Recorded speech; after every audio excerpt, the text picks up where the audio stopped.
Hello and welcome to new and returning viewers. Today I'm doing something a little different, which is reading a story by an author that I know who has given me permission to share her work. The Zombie Couple by Jess J.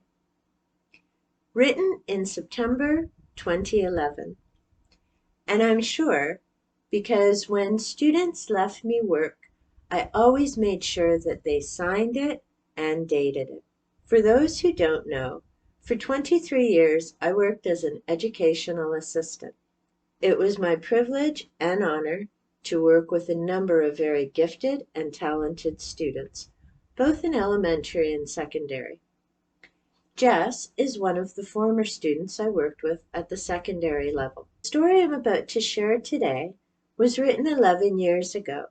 The world has changed a lot since then, but zombies tend to still be quite popular, as you know if you're someone who watches The Walking Dead. A little bit about the author. I met Jess when she was attending high school.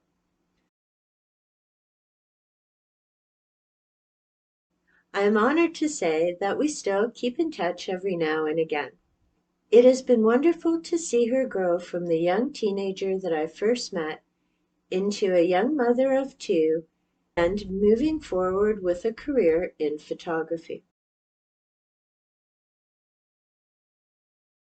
The Zombie Couple is a horror version of Romeo and Juliet, and it's also a story with a moral. The Zombie Couple. Once upon a time, there was a zombie boy who just wanted to find love. But every time he thought he found his love, his parents would say, "Now, Sean, this is not the girl for you." He always asked why they said that, and they always came up with an answer. One day when Sean was hanging out with his friends in the graveyard, he had seen a very pretty zombie girl. He asked his buddies who she was, and if anybody knew, but they didn't. Sean went over to talk to her. He said, "Hello, my name is Sean." And she said, "My name is Macy." From then on, they were always together. Sean started to have feelings for Macy, but he was scared to tell her. So he and his buddies came up with a plan for him to tell Macy how he felt. Sean was going to take her on a moonlight picnic in the graveyard where they had met, and he'd tell her then. That day, when Sean saw Macy, he gave her a hug and left a note in her bag, which read, "Hey Macy, please meet me at the grave where we first met. I'd like to talk to you about something." Macy smiled and told all of her friends. While Sean was getting everything ready to go to the grave to meet Macy, his parents walked in the room and asked, "Sean, where do you think you're going?" Sean said, "I'm going to hang out with my friend Macy in the graveyard." As he finished packing, his father watched what he was putting into the basket. Sean saw his father watching him and said, "Must you watch what I'm doing all the time?" All his father could say is, "This is more of a date than a hangout with a bunch of buddies in the grave, isn't it?" Sean said, "Yes, it is more of a date. I'm going to tell Macy how I feel about her." His father walked away and Sean kept packing. Then he went to get dressed to leave. By the time Sean was there, Macy was standing looking really beautiful in a knee-length black dress and some flats. Macy asked, "What's in the basket?"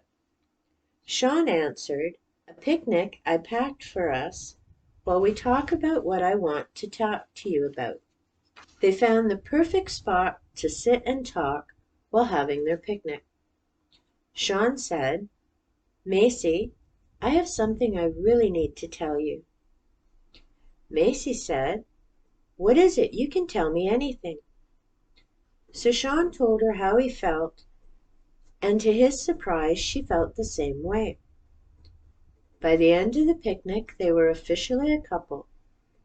When Sean got home, he told his parents what happened, and they told him, "She's not the right girl for you." The next day, when Sean was hanging out with his friends, Macy came up to him and said, "Thank you for last night. I had a lot of fun." Right before he walked away, she kissed him on the cheek and went on her way with her friends. Sean's parents had seen the kiss and they called him over to talk to him. They said he needed to break up with her or she will be killed. As they were overprotective of their son, and in the land of zombies, if you can't find a mate by the age of 18, you must be killed. His reply to that was, "I love her. I'm 18 and she's 17. I can do what I want." He never broke up with her, and 2 days after she went missing, he never saw her again. His friends told him she was killed. Sean killed himself the day after finding out, so that he could be with her again. As Sean had killed himself to be with the love of his life, his parents realized they shouldn't have been trying to control him. After all, he was 18, almost 19. To this day, only a few people know what happened between Macy and Sean. The story around town was she had run away because of a broken heart. The true story is she was zombie napped and killed, so she and Sean couldn't be together anymore. Some zombies still think that Sean and Macy's souls are stuck on Earth and they're walking around in each other's arms watching over everybody. Sean's parents got a divorce and never spoke to each other again. His father died of a heart attack and his mother died of being alone. After Sean's parents passed, everyone who knew Macy and Sean found out the truth of what happened. Now all of the zombies who had known Macy and Sean didn't pick on their kids about who they were dating. They didn't want to lose their children the way Macy and Sean's parents had lost Macy and Sean. They were all happy for their children finding happiness. The story is a tale about Macy and Sean and how much Sean loved Macy and what he did to be with her again. So hopefully as a parent, although you may not agree with the choices that your children make in terms of partners, it is important to be supportive of their choices, focus on whether their partner makes them happy, and keep the communication lines open. I would like to say a big thank you to Jess for sharing this story with me, and I've enjoyed reading it over the years more than once, and it always brings a smile to my face. One, because it reminds me of a school where I loved working, and two, because it reminds me of the young teenager I met and how far she has come since the story was written. I hope you as a viewer enjoyed this story, and if so, please be sure to give Jess a big shout out in the comments below. Until next time, happy reading!